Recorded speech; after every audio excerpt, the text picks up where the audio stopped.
Welcome to சஸ்டிகாய் kitchen. இன்றைக்கி நம்ம கிச்சனில் தேங்காய் பர்பி எப்படி செய்யலாங்கிறத பார்க்கலாம். வீட்டில் இருக்கக்கூடிய பொருளை வச்சு தான் பண்ணுறோம். ஒரு 10 நிமிஷத்தில் நம்ம வேகமாக ரெடி பண்ணிடலாம். அதுக்கு வந்து தேங்காய் வந்து 1 கப்பு தேங்காய் எடுத்துருந்தோம்னா வெல்லம் வந்து ஒரு 3/4 கப் எடுத்தாவே போதும். வெல்லமோ இல்லை நாட்டு சர்க்கரையோ எடுத்துக்கலாம். இதை வச்சு நம்ம தேங்காய் பர்பி பண்ணலாம். இப்படி நம்ம ஸ்வீட் செய்யும்போது பர்பி பண்ணும்போது குழந்தைகளுக்கு வந்து ஈவினிங் ஸ்நாக்ஸாகவும் கொடுத்து விடலாம். சாமிக்கு நெய்வேத்தியம் பண்ணுறதுனாலும் நம்ம வேகமாக இந்த மாதிரி பண்ணி ரெடி பண்ணிடலாம். இப்போ இதை எப்படி செய்யலாங்கிறத பார்க்கலாம்.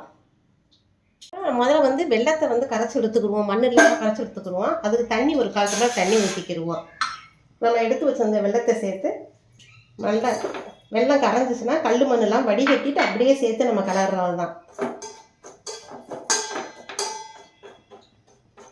இது கரையிறதுக்குள்ளே அடுத்து நம்ம தேங்காய் அதுக்குள்ளே வதக்கி எடுத்துடலாம். இப்போ கடாயை வச்சுருக்கோம். 1 ஸ்பூன் நம்ம நெய் சேர்த்துருக்குறோம். இந்த நெய் சேர்த்து இந்த எடுத்து வச்சுருந்த தேங்காயை நம்ம அப்படியே வதக்கி எடுத்துருவோம்.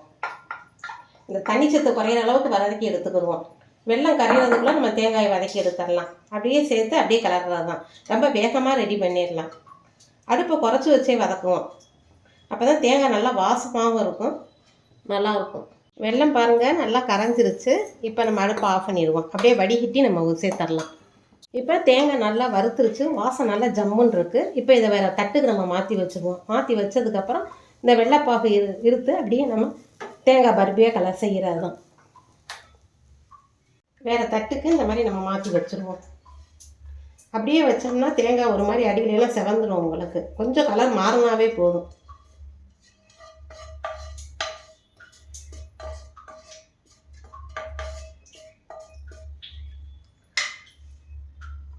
இப்போ அதே கடாயில் முந்திரி பருப்பு ஒரு 10 முந்திரி பருப்பை வறுத்து எடுத்துக்கிடுவோம். முந்திரி பருப்பு போடும்போது டேஸ்ட் நல்லாயிருக்கும். இந்த பர்பியோட சேர்ந்து கடிபடும்போது ரொம்ப நல்லாயிருக்கும். லைட்டாக வறுத்து எடுத்துக்கிடுவோம். இப்போ நம்ம கடாயில் நம்ம கரைச்சி வச்சுருந்த வெள்ளை கரைசலை அப்படியே நம்ம சேர்த்துருவோம். அடுப்பை நல்லா குறைச்சி வச்சே செய்வோம். நல்லா வடிகட்டி ஊற்றிடுவோம். அடியில் மண் இருந்தாலும் அப்படியே எடுத்துடலாம். ஏன்னா பர்பி நல்லா கல் மண்ணுமா இருக்கும். இந்த வெள்ளம் வந்து லைட்டாக கரைஞ்சி ரொம்ப பாகுபதம் தேவையில்லை. கொஞ்சம் பிசு பதம் இருந்தாவே போதும். அடுப்பு சிம்லேயே வச்சு செய்வோம். இப்படி கையில் எடுத்தோம்னா நமக்கு ஒட்டக்கூடிய பதத்தில் இருந்தாவே போதும்.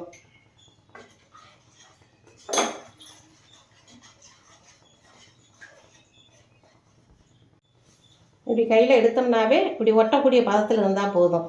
இப்போ இதில் நான் ஏற்கனவே வதக்கி வச்சுருக்க தேங்காய் பூவை சேர்த்து அப்படியே கிளறலாம். ரொம்ப வேகமாக பண்ணிடலாம். இந்த பர்பி 10 நாள் ஆனாலும் கெட்டும் போகாது. டேஸ்ட் ரொம்ப நல்லாயிருக்கும். உடம்புக்கு ரொம்ப ஆரோக்கியமானதும் கூட. இதோட வெள்ளத்தோடு சேர்த்து கலரும்போது கரெக்டாக வந்துடும் உங்களுக்கு.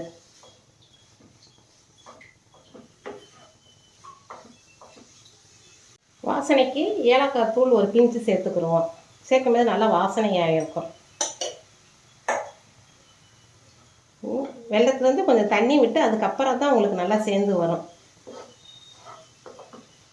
நம்ம அளவு இன்றைக்கி கம்மியாக போட்டுக்க, நீங்கள் அளவு கொஞ்சம் ஜாஸ்தியாக செஞ்சு கூட எடுத்து வச்சுக்கலாம். நல்லா சேர்ந்து வரும்போது நம்ம கோதுமை மாவு சும்மா ஒரு 1/2 ஸ்பூன் சேர்த்தா போதும். அந்த பர்பி வந்து கொஞ்சம் நல்லா சேர்ந்து வரும். உங்களுக்கு நல்லா டேஸ்ட்டாகவும் இருக்கும். இப்படியே இது கடாயில் ஒட்டாமல் வரும்போது நம்ம இறக்கி ஒரு ட்ரேயில் நெய் தடவி அப்படியே மாற்றிடுவோம்.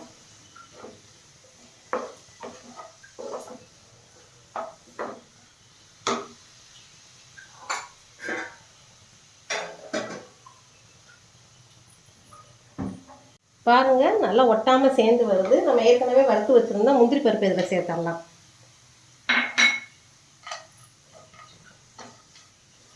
நல்லா வாசம் நல்லா ஜம்முன்னு இருக்கும்.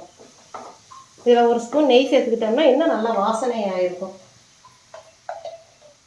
நெய் அவ்வளோ தேவைப்படாது. கொஞ்சம் நெய் வெல்லம் தேங்காய் நெய் சேர்க்கும்போது டேஸ்ட் ரொம்ப நல்லாயிருக்கும். குழந்தைங்க நல்லா விரும்பி சாப்பிடுவாங்க.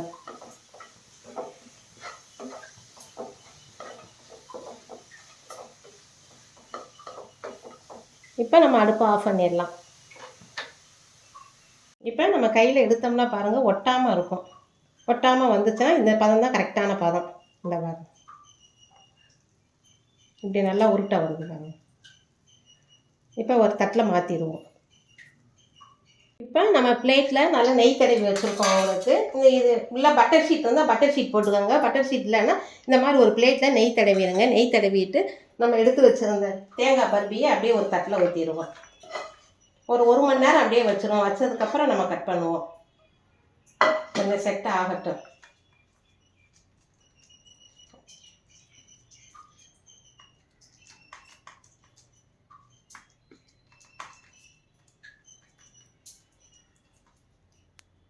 இந்த மாதிரி பர்பி ஒரு பிளேட்டில் நம்ம ஊற்றி, பர்பி தட்டு இருந்தால் பர்பி தட்டில் ஊற்றிக்கோங்க. இல்லைன்னா இந்த மாதிரி ஒரு பிளேட்டில் இந்த மாதிரி ஊற்றி நல்லா அப்படி சமமாக இது பண்ணிவிட்டு வச்சுருவோம். ஒரு 1 மணி நேரம் கழித்து பார்க்கலாம்.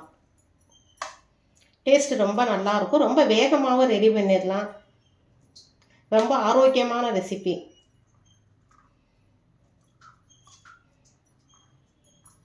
இதில் ஒரு 10 பீஸ் வரும். நமக்கு ஜாஸ்தியாக தேவைப்படும் போது தேங்காய் கூட கொஞ்சம் சேர்த்து செஞ்சோம்னா நல்லாயிருக்கும். இப்போ பர்பி நல்லா ஆறிடுச்சு. நம்ம இப்போ வந்து கட் பண்ணிடலாம்.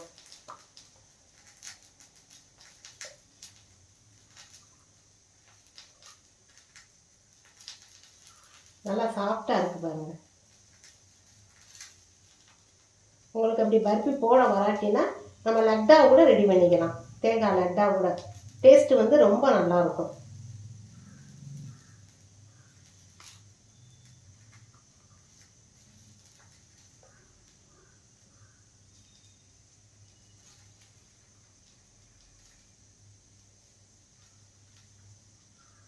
அப்படியே நம்ம எடுத்துடலாம். பர்பி ரெடி ஆயிடும். டேஸ்ட்டு ரொம்ப நல்லாயிருக்கும். தேங்காய் பர்பி இந்த மாதிரி செஞ்சு பாருங்கள். டேஸ்ட்டு ரொம்ப நல்லாயிருக்கும். உங்கள் கருத்துக்களை கமெண்ட் பாக்ஸில் தெரியப்படுத்துங்க. நம்ம ஜீனி சர்க்கரை போடாமல் வெறும் நாட்டு சர்க்கரை வெல்லத்தில் தான் நம்ம செஞ்சுருக்கிறோம். இங்கே பாருங்கள் எப்படி வந்திருக்குன்னு பாருங்கள். எவ்வளோ சாஃப்டாக இருக்குன்னு பாருங்கள். நல்லா ஜூஸியாக இருக்கும். குழந்தைகளும் நல்லா விரும்பி சாப்பிடுவாங்க. உங்கள் கருத்துக்களை கமெண்ட் பாக்ஸில் தெரியப்படுத்துங்க. உங்களுக்கு இந்த வீடியோ பிடிச்சிருந்ததுன்னா சஷ்டிகா கிச்சனை லைக் பண்ணுங்கள், ஷேர் பண்ணுங்கள், சப்ஸ்கிரைப் பண்ணுங்கள். ஓகே, பாய்.